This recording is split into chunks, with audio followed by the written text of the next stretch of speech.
Hello friends, welcome to the UPSC analyser. तो आज हम 26 अप्रैल का इंडियन एक्सप्रेस डिस्कस करेंगे। And if you are liking this analysis then please like share and subscribe. And if you want to join the Telegram group of UPSC analyser then you can join. आपको link और channel का name description box में मिल जाएगा। यहाँ पर first news है, Elon Musk reaches agreement to acquire Twitter for $44 billion. तो यहाँ पर जो इलॉन मस्क है वो एक्वायर कर देंगे ट्विटर को। उसके बाद ट्विटर को बना दिया जाएगा प्राइवेटली हेल्ड कंपनी। तो ये एज सच हमारे लिए इंपॉर्टेंट नहीं है, लेकिन यहाँ पर पॉइजन पिल बताया गया है। तो पॉइजन पिल इससे पहले भी हम एक बार डिस्कस कर चुके हैं, एक बार हम फिर से डिस्कस कर लेते हैं। जब ट्विटर को यहाँ पर एक्वायर करने का ऑफर रखा था इलॉन मस्क ने, तो उसके बाद यहाँ पर ट्विटर ने क्या किया था, एंटी टेक ओवर मेजर ले लिया था पॉइजन पिल। तो पॉइजन पिल लेने के बाद ट्विटर को यहाँ पर एक्वायर करना बहुत ही ज़्यादा महंगा हो जाता है। लेकिन बीच में यहाँ पर कोई भी नया बिडर आया नहीं, तो उसके बाद यहाँ पर ट्विटर ने नेगोशिएशन स्टार्ट कर दी इलॉन मस्क के साथ ही। तो Twitter's board at first enacted an anti takeover measure known as poison pill that could have made a takeover attempt prohibitively expensive. But when Musk outline the financial commitment, तो उसके बाद यहाँ पर कोई नया bidder भी नहीं आया, तो यहाँ पर नेगोशिएशन स्टार्ट कर दिए गए विद द इलॉन मस्क। तो बस आपको पॉइजन पिल पता होना चाहिए किससे रिलेटेड है। सेकंड न्यूज़ हम डिस्कस करेंगे, Ukraine war will impact Indo Pacific European union chief. तो यहाँ पर यूरोपियन यूनियन कमीशन की प्रेसिडेंट इंडिया आई हुई हैं राइसीना डायलॉग को अटेंड करने। तो यहाँ पर बायलैटरल मीटिंग भी हुई है विद द प्राइम मिनिस्टर। तो यहाँ पर यूरोपियन यूनियन की कमीशन की प्रेसिडेंट ने बूचा किलिंग्स को यहाँ पर कंडेम किया है, और उनका ये कहना है कि ये जो इन्वेजन किया है रशिया ने यूक्रेन का, इससे यूरोप के ऊपर तो इम्पैक्ट पड़ेगा ही, लेकिन in the longer run Indo Pacific के ऊपर भी इसका इम्पैक्ट पड़ेगा।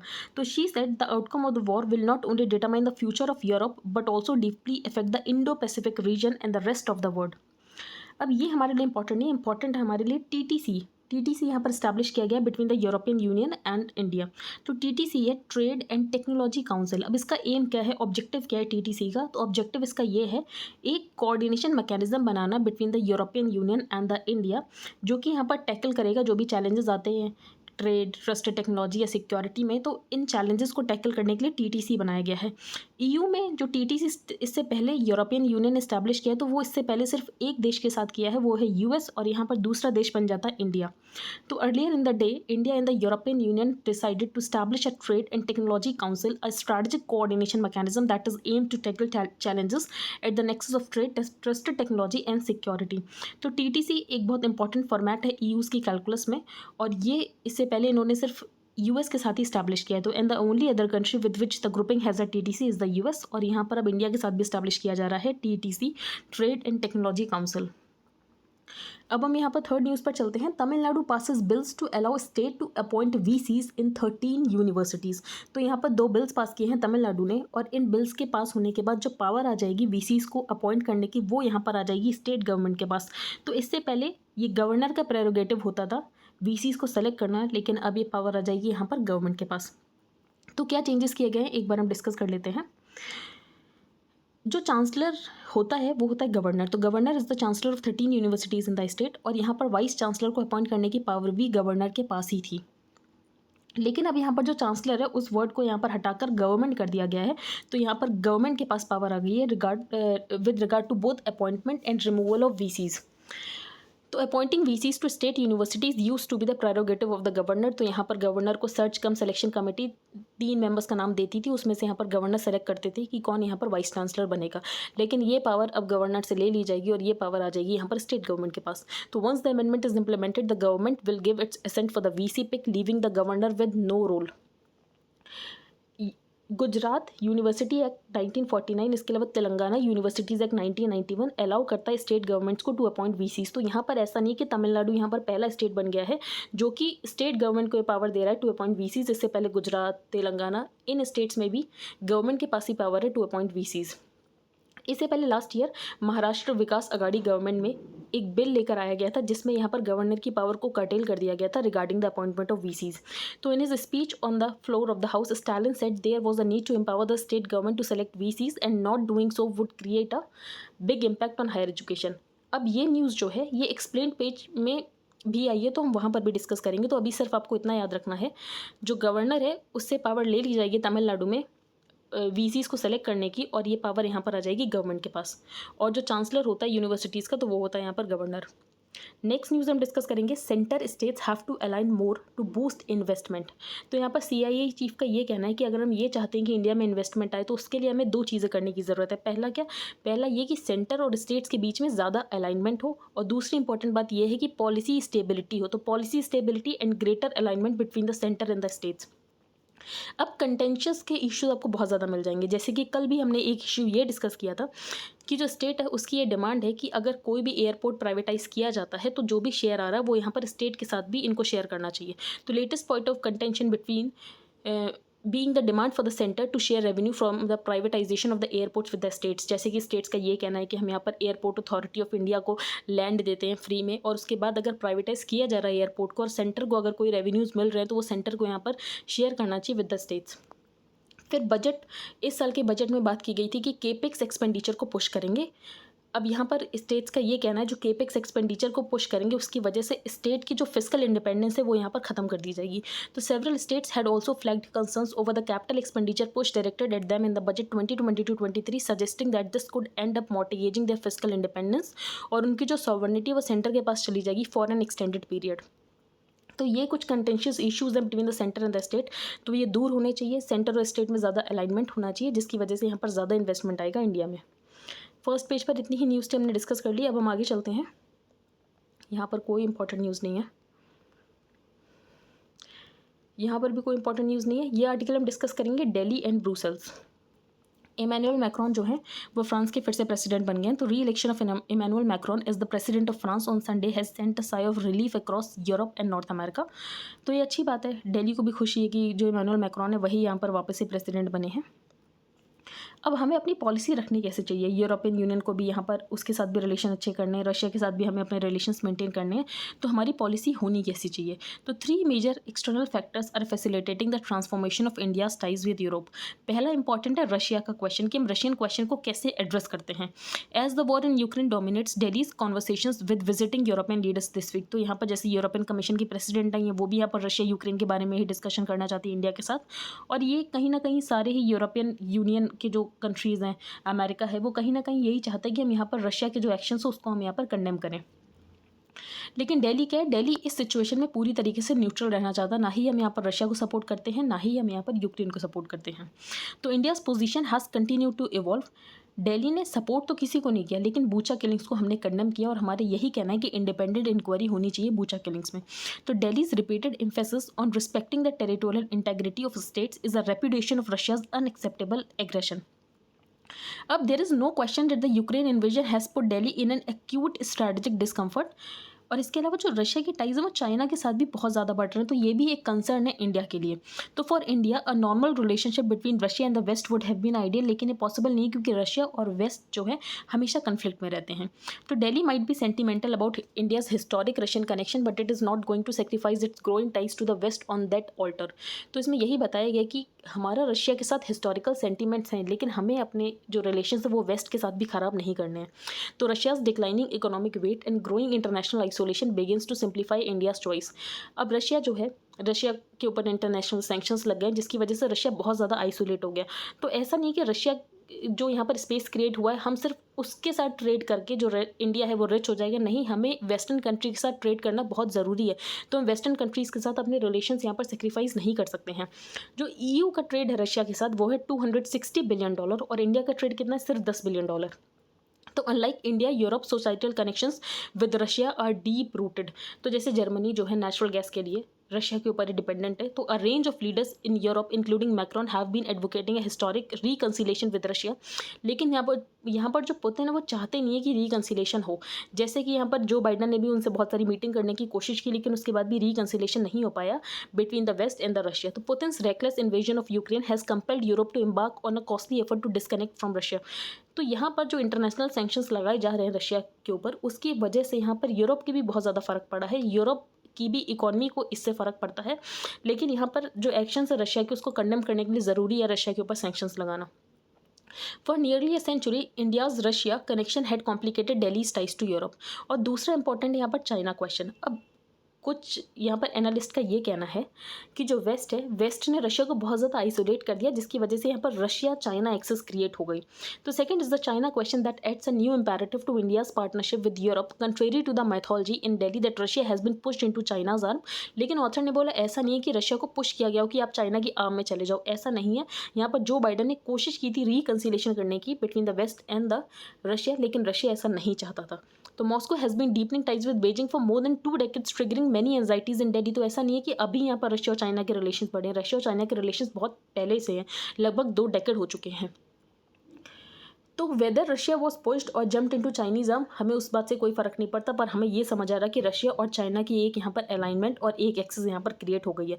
तो चाइना जो है इंडिया के लिए सबसे बड़ा राइवल हमारा चाइना ही है। तो China has emerged as a great power and now presents a generational challenge for Indian policy makers. और ये चैलेंज और भी ज़्यादा बढ़ जाता है जब यहाँ पर पुतिन की अलाइंस हो जाती है जी जिनपिंग के साथ। तो as Delhi strives to retain a reasonable relationship with Moscow, तो यूरोप जो है हमारा इंपॉर्टेंट पार्टनर हो सकता है अगर हम यहाँ पर चाइना चैलेंज को कोप अप करना चाहते हैं। तो this is reinforced by Europe's own rethinking on China। पिछले 2 डेकेड से यहाँ पर यूरोप और चाइना का ट्रेड बहुत ज़्यादा अच्छा चल रहा था। तो Europe pursued relentless economic engagement with China without a reference to Beijing's long term political ambitions. तो यहाँ पर समझ नहीं आता था जैसे यूरोपियन यूनियन को कि बीजिंग के लॉन्ग टर्म पॉलिटिकल एम्बिशंस क्या हैं, तो उसको नज़रअंदाज करते हुए यहाँ पर जो यूरोप है वो ट्रेड करता रहता था चाइना के साथ। लेकिन पिछले कुछ टाइम में यहाँ पर यूरोप को भी समझ आया कि जो रशिया है उसकी जो अलायंस है वो चाइना के साथ बहुत ज़्यादा आगे बढ़ रही है। इसके अलावा जो चाइना और यूएस के रिलेशन है वो बहुत ज़्यादा ख़राब हो रहे हैं। उसके बाद यहाँ पर ब्रुसेल्स को ये लगा कि अब हमें इंडिया में इन्वेस्ट करना चाहिए और इंडिया के साथ ट्रेड को और ज़्यादा आगे बढ़ाना चाहिए। तो बेसिकली यहाँ पर जो सिनो यूएस रिलेशन ख़राब हुए हैं और यहाँ पर जो चाइना और रशिया की एक्सेस एक बन गई है, उसकी वजह से यहाँ पर इंडिया को फ़ायदा हो सकता है कि जो यूरोप है वो इंडिया में डाइवर्सिफाई करने की कोशिश करेगा। तो Brussels is ready to invest serious political capacity in building purposeful strategic ties with India and Delhi is ready to reciprocate. तो आई होप आपको समझ आ गया हो कि हमें इस सिचुएशन का बेनिफिट कैसे मिलेगा। आगे हम चलते हैं minding the gap in pandemic. तो इसमें यही बताया गया है जो वैक्सीन इनइक्विटी, इंडिया में लगभग 80% जो एडल्ट हैं वो वैक्सीनेट हो चुके हैं और WHO का टारगेट ये था कि 70% लोग जो हैं वो वैक्सीनेट हो जाएं बाई समर। लेकिन लोअर इनकम कंट्रीज़ जैसे कि अफ्रीका, तो वहाँ पर बहुत कम लोगों को ही अभी तक वैक्सीनेशन मिली है। तो इस आर्टिकल में यही बताया गया कि बहुत कम लोगों को वैक्सीनेशन मिली है। तो इंडिया को मॉडल की तरह यूज़ किया जा सकता है और इंडिया की जो मैन्युफैक्चरिंग कैपेबिलिटी वो बढ़ाई जा सकती है ताकि यहाँ पर लो इनकम कंट्रीज़ को भी वैक्सीनेशन मिल सके। तो using India as a model to strengthen manufacturing in lower income countries is also key to ensuring a more even distribution of health resources. इसके अलावा वैक्सीनेशन इनइक्वालिटी तो है ही, इसके साथ साथ ट्रीटमेंट इक्विटी भी बहुत ज़्यादा इंपॉर्टेंट है। तो treatment equity is as important as vaccine equity. तो यहाँ पर यही बताया गया, हमने डिस्कस कर लिया। अब हम ये डिस्कस करेंगे अ कंटिन्यूइंग एक्सक्लूजन। तो इसमें यह बताया गया है जो इंडिपेंडेंस के बाद कॉन्स्टिट्यूशनल ऑर्डर है 1950 का, उसमें एससीज और एसटी मेंशन है कि कौन कौन यहाँ पर एससीज एसटी को यहाँ पर रिजर्वेशन मिलेगा। तो ऑर्डर में ये बोला गया है specified that no person professing a religion other than Hinduism could be deemed as a member of a scheduled caste community. तो हिंदू में जो होगा उसको तो एससी का दर्जा मिलेगा, लेकिन उसके अलावा किसी और रिलीजन में नहीं मिलेगा। बाद में इसमें सिख दलित्स को भी इंक्लूड कर दिया गया, बुद्धिस्ट दलित्स को भी इंक्लूड कर दिया गया। लेकिन जो दलित्स यहाँ पर कन्वर्टेड हैं मुस्लिम्स में और क्रिश्चियन में, तो उनको यहाँ पर रिजर्वेशन का कोटा नहीं मिलेगा। तो इस आर्टिकल में वही बताया गया है कि जो यहाँ पर क्रिश्चियन दलित्स हैं और मुस्लिम दलित्स हैं उनके लिए भी कोटा को एक्सटेंड किया जाना चाहिए। तो एक बार हम इस आर्टिकल को डिस्कस कर लेते हैं। तो an inter ministerial dialogue has recently taken place to reassess the possibility of setting up a national panel to look into the merit of the demand to extend scheduled caste status to Muslim and Christian Dalits. तो यहाँ पर 1950 का constitutional order बताया गया जिसमें सिर्फ ये लिखा गया था कि हिंदुज़म में ही जो कास्ट सिस्टम है तो वो सिर्फ हिंदुज़म में ही है। तो हिंदुज़म में ही जो यहाँ पर कम्युनिटी है उसको यहाँ पर दलित स्टेटस दिया जाएगा, बाकी किसी रिलीजन में नहीं दिया जाएगा। बाद में इसको इंक्लूड कर दिया गया सिख दलित्स को भी और बुद्धिस्ट दलित्स को भी, लेकिन मुस्लिम और क्रिश्चियन दलित्स को आज तक इसमें इंक्लूड नहीं किया गया है। तो second, Muslim and Christian Dalits are as affected by caste discrimination as Hindu Dalits, लेकिन उसके बाद भी उनको इंक्लूड नहीं किया गया है। डिस्पाइट कन्वर्टिंग टू क्रिश्चियनिटी, अब वो क्रिश्चियनिटी में कन्वर्ट हो गया, इसका मतलब ये तो नहीं कि उनका सोशियो इकोनॉमिक स्टेटस अच्छा हो गया। तो despite converting to Christianity their socio economic status had not improved, in fact वो और ज़्यादा वर्सन हो गया क्योंकि उनको यहाँ पर रिजर्वेशन का भी बेनिफिट नहीं मिला है। तो in fact it had worsen because in the process they lost access to positive discrimination. फिर एक यहाँ पर पेपर पब्लिश हुआ था, Dalits in the Muslim and Christian community a status report on current social scientific knowledge, जिसमें हमें ये पता चला है जो दलित मुस्लिम्स हैं वो अपनी कम्युनिटी का 8% है और जो दलित क्रिश्चियंस है वो अपनी कम्युनिटी का 23.5% है। और पुअर में सबसे ज़्यादा जो आते हैं वो यहाँ पर दलित मुस्लिम्स आते हैं और इसके अलावा दलित क्रिश्चियंस आते हैं। तो इनको पॉजिटिव डिस्क्रिमिनेशन करना इनके लिए बहुत ज़्यादा ज़रूरी हो चुका है। फिर सचर कमीशन रिपोर्ट से हमें ये पता चला है, तो Sachar commission report observe in 2006 that the social and economic situation जो दलित मुस्लिम्स की है और दलित क्रिश्चियंस की वो इम्प्रूव नहीं हुई है कन्वर्जन के बाद भी, तो उनके लिए यहाँ पर पॉजिटिव डिस्क्रिमिनेशन को एक्सटेंड करना ज़रूरी है। फिर यहाँ पर आगे बताया गया है जो एक्सक्लूजन किया गया है मुस्लिम और क्रिश्चियन दलित्स का from the benefits of reservation सिर्फ रिलीजन के बेसिस पे, तो बेसिकली ये वॉयलेट करता है आर्टिकल 14 को, आर्टिकल 15 को, आर्टिकल 16 को। तो रिजर्वेशन कॉन्स्टिट्यूशन में दिया जाता है on the basis of social status की कम्युनिटी में आपकी स्टैंडिंग क्या है, मार्जिनलाइजेशन कितना हुआ है, डिस्क्रिमिनेशन क्या है, वॉयलेंस क्या है, सोशल एक्सक्लूजन क्या है, ना कि रिलीजन के बेसिस पर डिस्क्रिमिनेशन दिया जाता है कॉन्स्टिट्यूशन के बेसिस पे। तो Dalits irrespective of their religion उनको यहाँ पर बेनिफिट देना चाहिए रिजर्वेशन का, यही इस आर्टिकल में बताया गया है। तो among the few things that keep Hindu Dalits from converting, अब यहाँ पर ऑथर ने एक रीज़न बताया कि क्यों नहीं यहाँ पर रिजर्वेशन को एक्सटेंड किया जा रहा है दलित क्रिश्चियंस में और दलित मुस्लिम्स में। तो उसका मेन रीज़न ये है कि अगर रिजर्वेशन को यूनिवर्सल बना दिया जाएगा तो बहुत सारे लोग क्या करेंगे, वो हिंदुज़म से क्रिश्चियन में कन्वर्ट होने लगेंगे। तो they would be less hesitant to accept the materialistic offers given by missionaries for converting, और उसकी वजह से जो हिंदू पॉपुलेशन उसमें यहाँ पर डाउनफॉल हमें देखने को मिलेगा। तो this could led to a fall in the numbers of the country's Hindu population, जो कि यहाँ पर हिंदू ऑर्गेनाइजेशंस को पसंद नहीं आएगा, जिसकी वजह से यहाँ पर जो रिजर्वेशन है उसको एक्सटेंड नहीं किया जा रहा है for the Dalit Muslims and the Dalit Christians. So besides giving Dalit Christians and Muslims access to reservation would make the competition tougher for Hindu, Sikh and Buddhist Dalits. इसीलिए हिंदू सिख और Buddhist Dalits भी ये नहीं चाहते हैं कि दलित Muslims और दलित Christians को यहाँ पर रिजर्वेशन को एक्सटेंड किया जाए। आगे चलते हैं हम, states versus centre on VC selection rules friction. तो तमिलनाडु असेंबली ने 2 बिल्स पास किए हैं, उसके बाद यहाँ पर जो गवर्नर की पावर है वाइस चांसलर को अपॉइंट करने की, वो पावर यहाँ पर आ जाएगी स्टेट गवर्नमेंट के पास। What are the highlights of the 2 bills? तो bills passed in Tamil Nadu stress that जो भी अपॉइंटमेंट होगा वाइस चांसलर का वो यहाँ पर गवर्नमेंट करेगा, जो भी यहाँ पर search cum selection committee 3 names को सजेस्ट करेगी, तो उसके बाद यहाँ पर स्टेट गवर्नमेंट के पास पावर होगी कि इसमें से किसे वीसी अपॉइंट किया जाएगा। Currently the governor in his capacity as the chancellor of state university, तो गवर्नर यहाँ पर जो होता है वो होता है chancellor of the state university. तो ये पावर गवर्नर के पास थी to select VCs. Bill also seek to empower the state government to have the final word on the removal of VCs. तो वीसीज को अपॉइंट करने या रिमूव करने की पावर आ जाती है स्टेट गवर्नमेंट के पास इन बिल्स के एक्ट बनने के बाद। अब रिमूवल अगर कैरी किया जाएगा तो वो पूरी पावर स्टेट गवर्नमेंट के पास नहीं, पहले यहाँ पर इंक्वायरी होगी बाय रिटायर्ड हाई कोर्ट जज या तो ब्यूरोक्रेट के द्वारा जो कि यहाँ पर चीफ सेक्रेटरी की तरह सर्व कर चुका हो। Are other states trying to curtail the governor's role in appointing VCs? Yes, जैसे कि महाराष्ट्र असेंबली ने बिल पास किया था और यहाँ पर जो पावर है वो कम कर दी गई थी गवर्नर के regarding the selection of the VCs, और ये जो पावर है स्टेट गवर्नमेंट की बढ़ा दी गई थी। वेस्ट बंगाल, महाराष्ट्र, तमिलनाडु में भी इलेक्टेड गवर्नमेंट्स ने रिपीटेडली अक्यूज़ किया है गवर्नर को कि गवर्नर जो यहाँ पर अपॉइंट करते हैं वो वीसीज वो बिहेस्ट ऑफ द सेंटर करते हैं, कि जो सेंटर चाहता है उसी इंसान को वो यहाँ पर वीसीज बनाते हैं यूनिवर्सिटीज़ में। तो in West Bengal, Maharashtra and Tamil Nadu the elected governments have repeatedly accuse the governors of acting at the behest of the centre. Tamil Nadu ने ये केस बताया कि यहाँ पर हम चाहते हैं कि स्टेट गवर्नमेंट के पास ज़्यादा पावर हो regarding the selection of the VCs. अब यूजीसी का क्या रोल है? तो जो एजुकेशन वो कॉन्करेंट लिस्ट में आती है, ये इंपॉर्टेंट पॉइंट है कि एजुकेशन कॉन्करेंट लिस्ट में आती है और यूजीसी जो है वो हायर एजुकेशन को रेगुलेट करता है। तो UGC plays that standard setting role even in the case of appointments in the universities and college. तो यहाँ पर यूजीसी के पूरे एक रेगुलेशन है कि किसे यहाँ पर वीसी बनाया जा सकता है, क्या यहाँ पर मिनिमम एलिजिबिलिटी कंडीशन होनी चाहिए, क्या यहाँ पर मिनिमम क्वालिफिकेशन होनी चाहिए। तो यहाँ पर सुप्रीम कोर्ट का एक जजमेंट है, तो a bench of justices M.R. Shah and V.V. Nagarthan said that any appointment as a vice chancellor contrary to the provisions of the UGC regulation, तो अगर यहाँ पर वीसी को अपॉइंट किया जाएगा और यूजीसी रेगुलेशंस को यहाँ पर वॉयलेट किया जाएगा तो ये माना जाएगा कि ये स्टैट्यूटरी प्रोविजंस का वॉयलेशन है। और जैसे कि एजुकेशन कॉन्करेंट लिस्ट में आता है, अगर एजुकेशन कॉन्करेंट लिस्ट में आता है तो अगर कन्फ्लिक्ट होता है between the state government and the central government, तो यहाँ पर जो सेंट्रल लेजिस्लेशन है वो यहाँ पर प्रिवेल करेगा। तो in case of any conflict between state legislation and central legislation shall prevail, क्योंकि आर्टिकल 254 ऑफ द कॉन्स्टिट्यूशन में जो एजुकेशन है वो कॉन्करेंट लिस्ट में है। तो एजुकेशन कॉन्करेंट लिस्ट में है, इसका मतलब ये है कि यूजीसी की जो गाइडलाइंस है वो यहाँ पर स्टेट को फुलफिल करनी पड़ेगी। अगर यहाँ पर वीसीज जो हैं स्टेट गवर्नमेंट अपॉइंट करते हैं, अगर उन कंडीशंस को फुलफिल नहीं किया जाएगा तो जैसे कि एजुकेशन कॉन्करेंट लिस्ट में आता है तो यहाँ पर सेंट्रल लेजिस्लेशन प्रिवेल कर जाएगा। आगे हम चलते हैं, IMF's रिड्यूस्ड ग्रोथ फोरकास्ट। तो IMF यहाँ पर एक रिपोर्ट निकालता है, वर्ल्ड इकोनॉमिक आउटलुक रिपोर्ट। तो वर्ल्ड इकोनॉमिक आउटलुक रिपोर्ट किसकी है? IMF की। तो IMF 1944 में स्टैब्लिश किया गया था ग्रेट डिप्रेशन के बाद। 1930s में जो ग्रेट डिप्रेशन आया था 2930s में, उसके बाद यहाँ पर IMF को स्टैब्लिश किया गया था। तो IMF एक साल में 2 बार निकालता है वर्ल्ड इकोनॉमिक आउटलुक, यहाँ पर ग्रोथ फोरकास्ट बताता है।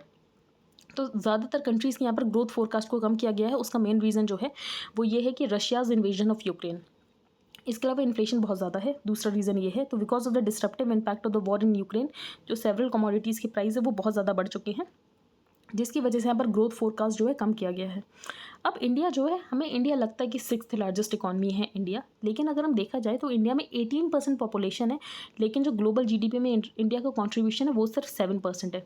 जैसे ब्रिटेन जो है वो 5th लार्जेस्ट इकॉनमी, लेकिन ब्रिटेन में 66 मिलियन लोग रहते हैं और इंडिया में 1.3 बिलियन लोग रहते हैं, उसके बाद भी हम यहाँ पर 6th लार्जेस्ट इकॉनमी है। तो while India is over 18% of the global population, its share of the global GDP is just 7%। तो हमें सच में ये पता चलता है जो इंडिया में पर कैपिटा इनकम है वो बहुत ज़्यादा कम है, इंडिया में कंजम्पशन बहुत ज़्यादा कम है, इंडिया में अनएम्प्लॉयमेंट बहुत ज़्यादा है।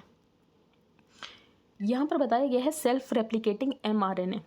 अब जैसे आपको पता होगा फाइज़र, बायोटेक, मॉडर्ना, ये सब mRNA वैक्सीन है। तो mRNA वैक्सीन कैसे काम करती है? तो an mRNA vaccine such as those from Pfizer and BioNTech and Moderna, ये बेसिकली मैसेंजर RNA का यूज़ करती है। मैसेंजर RNA जो है वो सेल को डायरेक्ट करता है कि आप जो हो यहाँ पर कॉपीज़ प्रोड्यूस करो ऑफ द स्पाइक प्रोटीन। तो सच में अगर यहाँ पर कोविड वायरस अगर अटैक करेगा तो फिर यहाँ पर कॉपीज़ प्रोड्यूस हो जाएंगी। तो to produce copies of the spike protein so that the immune system will recognise the spike if and when actual infection takes place.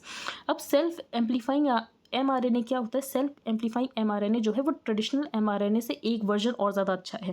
Basically improvement है। कैसे? क्योंकि ये वैक्सीन एंटीजन के साथ साथ 4 और एक्स्ट्रा प्रोटीन्स को एनकोड करता है। तो it encodes 4 extra proteins in addition to the vaccine antigen.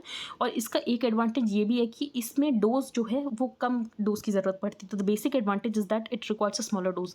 अब यहाँ पर सेल्फ एम्पलीफाइंग mRNA वैक्सीन को बनाया जा रहा है जिसका नाम है ARCT-154 और इसको यहाँ पर डेवलप कर रहा है आर्क्टूरस थेरापेटिक्स और इसके यहाँ पर ट्रायल्स चल रहे हैं वियतनाम में। Against 91st amendment PIL target cabinet status for Goa's Rane, ये अब डिस्कस करेंगे। जनवरी 6 को चीफ मिनिस्टर प्रमोद सावंत जो कि गोवा के चीफ मिनिस्टर है, उनका ये कहना है कि जिस भी लेजिस्लेटर ने 50 साल से ज़्यादा सर्व किया हो उनको यहाँ पर लाइफ टाइम कैबिनेट स्टेटस दिया जाएगा। तो mister Pratap Singh Raoji Rane, the former chief minister and former speaker, has completed 50 years as a legislator. तो जिसने भी यहाँ पर 50 ईयर्स से ज़्यादा सर्व किया होगा उसको यहाँ पर कैबिनेट स्टेटस दिया जाएगा। अब इसको चैलेंज किया गया। इसको चैलेंज इसीलिए किया गया है क्योंकि जो कॉन्स्टिट्यूशन का 91st अमेंडमेंट है उसका ये कहना है जो टोटल नंबर ऑफ मिनिस्टर्स हो सकते हैं, चीफ मिनिस्टर या काउंसिल ऑफ मिनिस्टर्स, ये सब मिलाकर 15% स्ट्रेंथ से ज़्यादा नहीं होने चाहिए। तो total number of ministers including the chief minister in the council of ministers in a state shall not exceed 15% of the total number of members of the state legislative of that state. तो इसके according जो गोवा में यहाँ पर cabinet ministers हो सकते हैं वो बेसिकली सिर्फ 12 हो सकते हैं, लेकिन अगर आप किसी को यहाँ पर कैबिनेट का स्टेटस दे दोगे तो वो भी यहाँ पर इंक्लूड हो जाएगा। तो अगर यहाँ पर राणे भी इंक्लूड हो गए तो बेसिकली यहाँ पर 13 हो जाएगा। तो ये जो है ये जो 91st अमेंडमेंट है ये उसको वॉल्यूट करेगा। तो he has contended that the Goa has a 12 member cabinet and the cabinet status on Rane raises the number of cabinet ranks to 13, जो कि यहाँ पर सीलिंग लिमिट कॉन्स्टिट्यूशन ने सेट किया कि 15% से ज़्यादा नहीं होना चाहिए, ये उसको यहाँ पर वॉल्यूट कर देगा। तो आपको 91st अमेंडमेंट पता होना चाहिए जो कि यहाँ पर बात करता है कि 15% से ज़्यादा यहाँ पर मिनिस्टर्स, कैबिनेट मिनिस्टर्स या काउंसिल ऑफ मिनिस्टर्स नहीं बनाए जा सकते हैं, इंक्लूडिंग द चीफ मिनिस्टर। अब हम आगे चलते हैं। सोलोमन आइलैंड के साथ एक पैक्ट किया है चाइना ने। तो Japan is sending a vice foreign minister to Solomon Island on Monday amid worry over a recent security agreement जो कि यहाँ पर साउथ पैसिफिक नेशन ने किया है चाइना के साथ, और जिसकी वजह से जो बीजिंग की मिलिट्री इन्फ्लुएंस है वो इस रीजन में बहुत ज़्यादा बढ़ जाएगी। यहाँ पर एक रीजन की बात की गई है, ट्रांसनिस्ट्रिया। तो while the fighting in Ukraine is concentrated in the east, Transnistria, which hosts hundreds of Russian troops and has a large ethnic Russian population, occupies a strategically important spot on the Ukraine's western flank. तो basically ये है तो Moldova का part, लेकिन ये अपने आप को एक इंडिपेंडेंट कंट्री मानता है, ट्रांसनिस्ट्रिया। तो ये आपको पता होना चाहिए। बाकी स्वीडन और फिनलैंड जो है वो यहाँ पर नेटो को ज्वाइन करने का प्रोसीजर स्टार्ट करेंगे। इकॉनमी पेज पर कुछ भी इंपॉर्टेंट नहीं है। तो आई होप आपको आज का न्यूज़पेपर समझ आ गया हो। If you like the video then please like, share and subscribe. Thank you and have a nice day.